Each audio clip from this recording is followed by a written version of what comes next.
1학년 때부터 차근차근 어떤 준비들을 좀 하시고 본격적인 준비는 언제부터 스타트 하시는지 그런 것들이 궁금합니다. 사실 교대 커리큘럼 자체가 임용 시험과 결부되어 있고 그것을 위한 준비라고 크게는 볼 수 있을 것 같아요. 그리고 그 과정에서 교생 실습도 가고 하면서 이제 학생들을 대하는 거나 수업 실현을 해보는 거나 그런 것들도 다 포함이 되는 것 같습니다. 그러다가 이제 대학교 3학년 끝나고 겨울방학 때부터 이제 본격적인 임용 시험을 위한 준비를 시작을 하는 것 같고요. 또 그렇게 준비를 하면서 최근 들어서는 뭐 경쟁률이나 이런 부분들이 TO가 많이 줄어들다 보니까 더 어려워진 부분이 확실히 있는 것 같아요. 그래서 저는 좀 괜찮을 때 시험을 치지 않았나 하는 생각이 들어요. 요즘 보면. 이게 나만의 합격 비결이라고 하면 어떤 것을 꼽을 수 있을까요? 공부하는 방법이라든지. 합격 비결이라고 하기에는 너무 많은 변수들이 많은 시험인 것 같아요. 범위도 워낙 방대하고 뭐 공부를 오래 앉아서 한다고만 해서 무조건 점수가 잘 나오는 시험도 아닌 것 같고 다양한 요인들이 있는 것 같은데 그래도 제가 조절할 수 있는 그런 변수들을 잘 준비를 하는 것이 임용시험을 잘 준비하는 길인 것 같아요. 그래서 한 가지는 건강이 제일 중요한 것 같고요. 맞습니다. 네. 끝까지 해내는 체력이 정말 필요한 것 같아요. 네. 1차 시험이 끝나고도 2차까지 끝까지 준비를 해내려면 정말 체력적인 부분이나 건강적인 측면도 많이 따라줘야 된다는 것을 정말 많이 느꼈고요. 그리고 두 번째는 저 같은 경우에는 기출 문제를 정말 자주 봤던 것 같아요. 그래서 기출 문제집을 항상 옆에 끼고 공부할 때 내용이 워낙 방대하다 보니까 어디서부터 어디까지 외워야 되고 공부해야 되는지 자신만의 범위를 정하는 게 굉장히 중요한데 그것이 사람마다 너무 다르기도 하고 여기까지 외우면 과연 이게 나올까 그런 생각이 굉장히 많이 드는 시험이거든요. 그래서 기출문제에 비추어서 이런 문제, 이런 개념은 이런 식으로 문제가 나오니까 여기까지 공부를 하는 것이 좋겠다. 그리고 거기서 추가적으로 하면 더 좋겠지만 자기만의 좀 안전지대를 만드는 것을 저는 기출문제를 통해서 많이 극복을 했던 것 같습니다. 좋은 팁이네요. 자기만의 안전지대, 범위 설정을 위해서 기출 시험을 많이 검토했다라는 그런 노하우를 말씀해 주셨습니다. 또 가장 최근에 또 면접을 보셨잖아요. 면접 팁도 궁금해들 하실 것 같아요. 네. 팁이라고 하기에는 맞을지 모르지만 정말 엄청 많이 말해보는 게 제일 중요한 것 같아요. 맞습니다. 만약에 그 자리에서 떠올리기가 굉장히 힘드신 분들도 있을 텐데 저도 조리 있게 그 즉석에서 말하는 게 굉장히 어렵더라고요.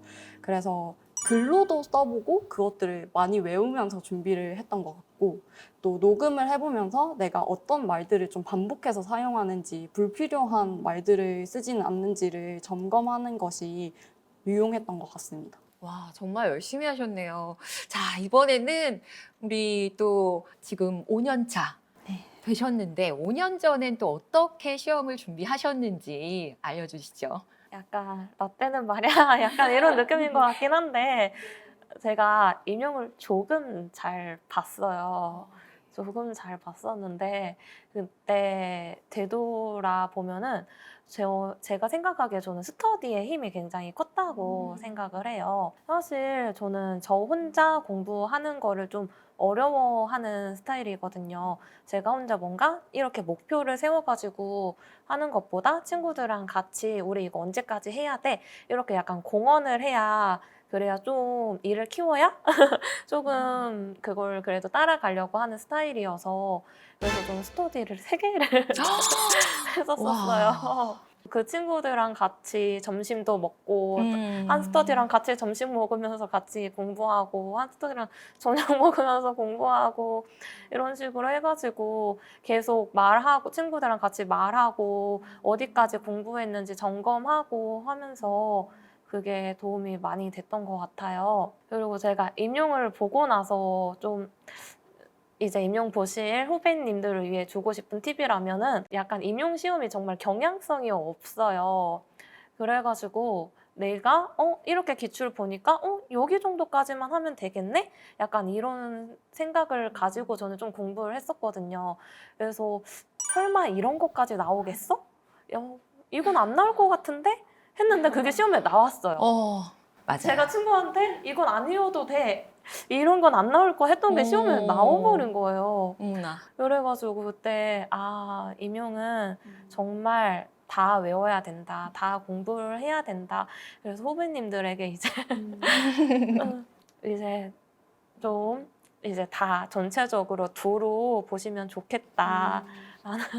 팁을 드리고 싶습니다. 네, 일단 하나도 빼지 말고 공부 열심히 해라라고 후배로 오실 예비 교사님들께 압박수로 이야기를 해주셨네요. 아, 좋은 팁들이에요. 범위 설정하는 거에 대한 팁들, 그리고 이게 안 나올 것 같지만 또 복불복이라는 거, 이런 이야기들을 해주셨고요. 또 아주 오래전에 네. 우리 김웅 선생님은 또 어떠셨을까요? 예, 저는 정말 옛날 얘기니까 사실 크게 현실적인 도움이 될까는 좀 걱정스럽지만 뭐 일반적인 얘기입니다. 할 때 집중해서 짤막하게 열심히 해야 된다는 거. 예. 그리고 최근에는 뭐 수업 실현 같은 게 있기 때문에 판서하는 것들 이런 것들도 참 놓치기 쉬운 부분인데 판서도 한번 연습을 해보고 이게 남들이 볼 때 어떻게 자기가 생각하는 것과 남들이 그쵸. 보는 게 좀 다르기 때문에 네. 그런 부분을 아까 권한결 선생님이 말씀하신 것처럼 한번 녹화도 해보면서 준비를 해야 될 것 같습니다. 특히 수업 실현이나 면접 같은 경우에는 아는 선배들이 있으면 도움을 좀 많이 얻어서 피드백을 다양하게 받아보는 게 좋은 것 같아요. 네. 맞아요. 그 주변에 저도 준비하면서 선배들에게 자기소개서라든지 객관적인 검증이 좀 어려운 것들은 스터디 그룹 원들하고 나눠보기도 하고, 그러면서 여러 가지 얘기를 좀 들어보는 게 도움이 된다라는 얘기를 들었는데, 사실 저도 이 방송을 시작하기 위해서 소위 언론고시라고 부르는, 네, 실제 고시는 아니지만 그만큼 좀 힘든 과정이었어요. 근데 가장 중요했던 게, 제가 주변 이제 경쟁자들을 조금 신경 쓰는 날은 결과가 별로 좋지 않고요. 저한테만 온전히 몰입할 수 있을 때는 결과가 좋았던 것 같아요. 그래서 우리 선생님들도 13개월 본격적으로 준비하시고, 사실 1학년 입학부터 그것에 대해서 선배분들에게 이야기를 듣고 스트레스도 계속 많이 받아오셨을 것 같아요. 이 멘탈 관리는 또 어떻게 하셨는지, 네, 궁금합니다. 이번엔 하지수 선생님부터. 불안할 수밖에 없는 것 같아요. 이 시험이라는 거 결과가 어떻게 될지 저희는 예상을 할 수가 없으니까 그로 인해서 불안이 오는데, 저는 그래서 맛있는 거를 먹으러 많이 돌아다녔었어요. 그래서 좀 이제 오늘 좀 공부가 잘 안 되는 것 같은데, 그러면은 이거를 붙잡는다고 해서 더 뭔가 저한테 도움이 되기보다는 좀 더 마음이 불안해지는 것 같아서, 그때는 살짝 내려놓고 이제 케이크 이런 거 먹으러 카페를 간다거나 해가지고 좀 약간 당 충전하면서 그런 걸로 좀 저의 멘탈을 관리했던 것 같아요. 네, 음식 얘기가 나왔으니까 음식 얘기를 조금 또 해볼게요.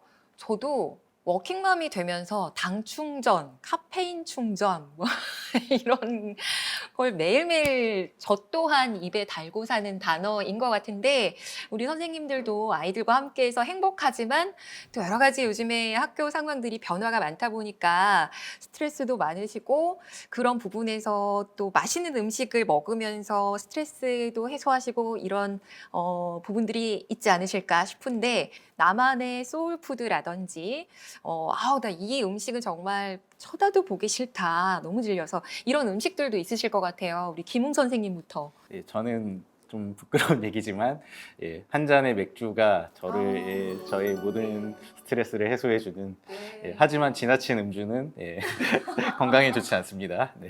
네, 우리 권한결 선생님은 저는 마카롱인데요.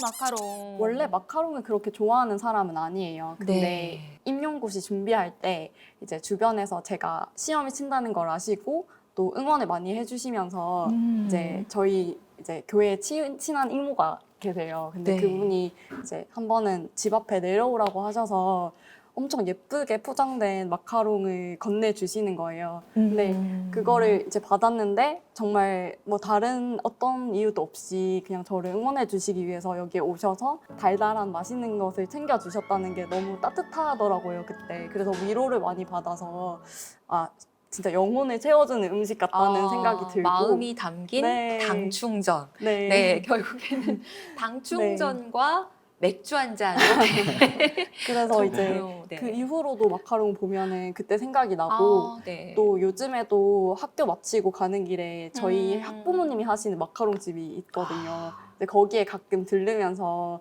이제 안부 인사도 하고 또 집에 가서 이제 달달한 것도 먹으면서 충전을 하는 것 같습니다. 네. 그때 시험 준비하시면서 또 음식 말고 추억의 물건들도 있으실 것 같아요. 우리 선생님들이 추억의 물건을 또 갖고 오셨다고 하는데 한 분씩 좀 볼게요. 네, 김웅 선생님부터. 저는 그 당시에 제 수험표를 아직 보관하고 있습니다. 와. 이게 저의 교직 생활의 시작이자 네, 지금의 저를 만들어준 어떤 출발점 같은 거라서 네, 약간 갑오로 물려줄 정도는 아니지만 네, 제 마음속에는 우와. 보물처럼 생각하고 있는 정말 수험표입니다. 깨끗하게 바로 네. 어제 시험 본 수험표 네, 같습니다. 17년 묵었어요. 야, 어떻게 보관을 하시면 이렇게 잘해지도 않고 네, 사진의 풋풋함까지 담겨 있네요. 네, 우리 또 권한결 선생님. 아, 저는 임용 시절에 늘 가지고 다니던 교육과정 미니북을 가지고 왔어요. 와, 이제 이거는 학교 앞 복사집에서 모두가 다 사는 그런 아이템인데 이제 이 안에 교육과정 내용들이 담겨 있어서 저희가 이걸 다 외워야 돼요. 네. 근데 모든 친구들이 다 똑같은 책을 사는데 저는 이걸 튜닝을 좀 했습니다. 네. 그래서 저만의 교육과정 미니북으로 바꿔서 이제 정말 보기 사실 싫고 공부해야 되는 내용이지만 이렇게 예쁘게 꾸미니까 가지고 다니면서 좀 만족감을 느꼈던 추억의 물건입니다. 네, 정말 너덜너덜해질 때까지 열심히 공부하셨구나라는 게 느껴지는 추억의 물건이었습니다. 우리 한지수 선생님은 어떤 거 갖고 오셨나요? 저는 그때 임용을 볼 때 친했던 이제 동아리 언니 동생들이 써준 이 롤링페이퍼인데, 근데 제가 편지 받는 걸 되게 좋아해요. 근데 이렇게 릴레이로 써준 거를 받으니까 다 응원의 말을 저를 위해서 이렇게 써줬다는 게 너무 고맙고 해가지고 진짜 이거 보관하기도 좋게 만들어 주셨네요. 쫙 한번 펼쳐 보시겠어요? 와, 많은 이야기들이 적혀 있습니다. 와. 와.